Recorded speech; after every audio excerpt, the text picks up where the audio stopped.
Masakan dibanding movie short movie-nya, film panjang ini seberapa besar pengembangan para karakter atau konflik-konfliknya? Apakah akan lebih dramatis atau lebih gong gitu? Bisa diceritain sedikit? Kalau untuk pengembangan dari short movie ke film panjangnya tentu ini akan lebih dramatis dan karakternya jauh lebih banyak, terus konfliknya juga jauh lebih banyak tentu karena durasinya lebih panjang, sama lebih detail sih. Inspirasi dari ceritanya kayak itu akan jauh lebih banyak masuk ke film panjangnya gitu. Mas Raka sama pemain yang lain, kira-kira pandangan kalian bagaimana terhadap anak-anak yang kerajingan games? Karena selama ini kan kalau mau menjadi e-sport itu memang harus butuh, sama seperti atlet, mereka juga butuh waktu 8 jam untuk berlatih. Sementara kan kenyataan di Indonesia banyak cerita-cerita yang negatif tentang anak-anak di kerajingan games. Pandangan kalian gimana? Gue kalau menurut aku, kalau soal keranjungan atau soal adiktif terhadap game tersebut, sebenarnya balik lagi sesuai potensi anak itu tersebut sih sebenarnya. Apakah mereka emang bermimpi tersebut atau memang, menurut aku lebih di titik dimana observasi aja gitu. Kalau misalnya emang suatu hal yang berlebihan kan emang tidak baik gitu. Cuman menurut aku di sini di film ini menceritakan bahwasanya ada seseorang anak yang emang punya potensi dan emang jalannya di bidang tersebut, dan ternyata emang ada gitu di asli ini ya, yang kita banyak lihat banyaknya atlet e-sport dan lain-lain itu sih. Untuk menjawab. Coba Bima. Aku tuh lebih ke, karena aku juga tidak aku main game tapi aku tidak sebegitu main game banget gitu, tapi melihat generasi sekarang yang marak sekali dengan games-games yang dimainkan, baik lagi yang kayak Jose bilang sih, jadi jatuhnya purpose-nya itu apa, tujuannya itu apa dulu gitu. Kalau memang ingin menjadi sebuah atlet e-sport ya ada stepnya, ada aturannya juga semuanya. Jadi bukan hanya kecanduan main game sampai pagi gitu kan, tujuannya juga apa gitu. Jadi balik lagi ke individu masing-masing dan tujuannya apa juga sih gitu. Jadi karena mungkin juga ini sesuatu yang baru, jadi masih abu-abu juga, jadi iya masih belum ada pakemnya juga gitu. Ada mau nambahin sih sebenarnya kalian harus lebih menyadari potensi itu sih sebenarnya untuk anak-anak yang emang suka main game atau apa gitu. Coba cari tahu bahwasanya kalau emang kalian bener-bener hidup dalam game tersebut, coba cari tahu jalan mana yang harus gue tempuh gitu, jalan mana yang harus gue raih gitu. Kayak misalnya ternyata emang bukan cuma main game sekarang, emang bisa jadi profesi gitu loh. Yang harus ditekanin lagi bahwasanya ketika kalian emang punya potensi dalam game, ya cari sampai mimpi kalian dapat dari itu sih sebenarnya. Dan menurut gue juga di film ini nggak yang menghakimi 100% kayak kalian tuh harus ngikutin anak apa segala macam kayak gitu karena mereka punya jadi ada potensinya, enggak. Tapi di sini memang ngasih banyak perspektif menurut gue, kayak ada sisi perspektif dari ibunya, ada dari neneknya, ada dari anaknya juga gitu. Jadi memang sebenarnya menceritakan sebuah kisah aja yang kebetulan memang si Kai ini dia sangat menekuni bidangnya, dia sangat yakin gitu kan, terus dia ya akhirnya berhasil gitu. Tapi di sini juga ngasih banyak perspektif tentang yang gue dapat ya ketika nonton ini, tahu perspektif harapan orang tua tuh seperti apa. Sebenarnya orang tua tuh keinginannya untuk anak tuh sebenarnya baik kayak gini-gini ini, tapi di sini juga ngasih perspektif kalau anak tuh juga sebenarnya jangan terlalu dikekang lah kayak gitu. Jadi kayak dia bisa menunjukkan potensi aslinya di bidang yang dia memang suka gitu. Buat yang tiga sahabat ini, seberapa seru sih workshop Mobile Legends-nya? Seru banget. Kayak Pers ya, seru banget. Kita memang, karena kita bertiga memang main Mobile Legends gitu, jadi pas kita reading gitu, dan kebetulan karena memang semuanya anak muda gitu kan, jadi kayak ya udah kita ngobrolnya nyampur aja gitu, terus kayak gue jago banget. Biasa aja dia. Terlalu ini mas NPD mas juga, terlalu NPD. Irrital gue jago. Tapi yang mungkin belum sempat di-mention sama kita di dalam tadi,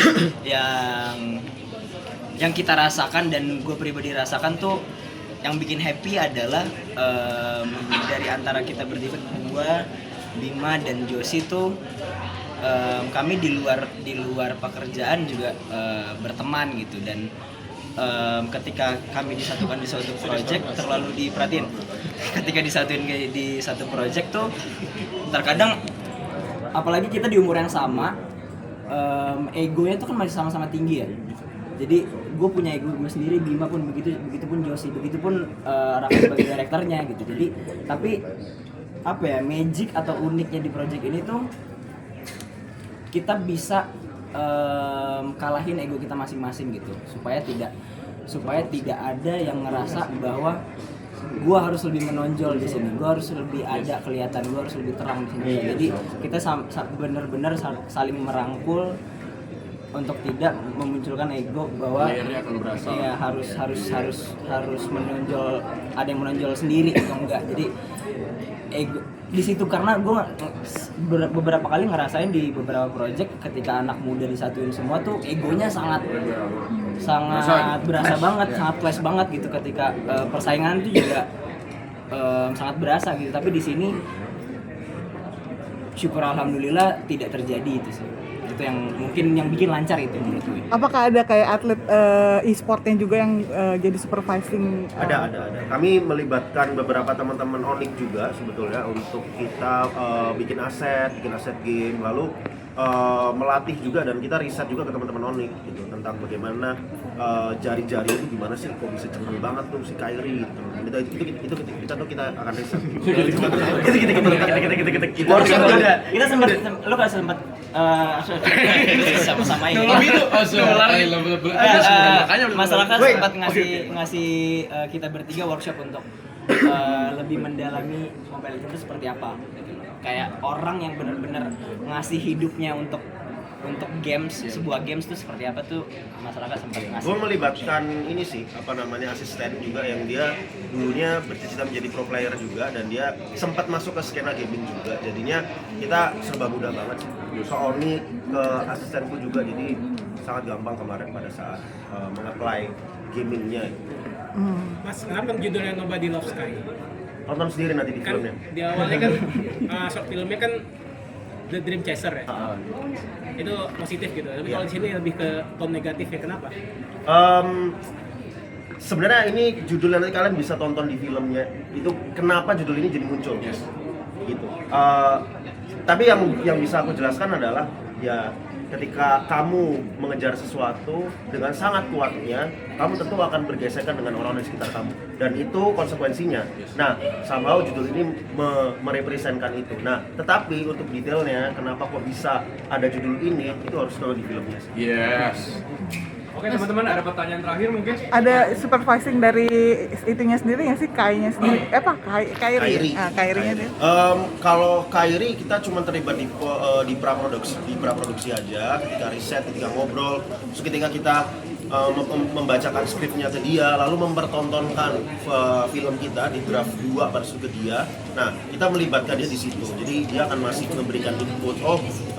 Ini ya ternyata aku sangat relate banget sama hubunganku sama eyangku gitu. Aku merasa kalau aku ngerasa kangen dengan eyangku gitu. Aku ngerasa kangen dengan kehidupanku, dengan masa-masa remajaku saat aku bermain Mobile Legends bersama dengan teman-temanku di kampung gitu. Itu kita libatkan Kai di situ sih.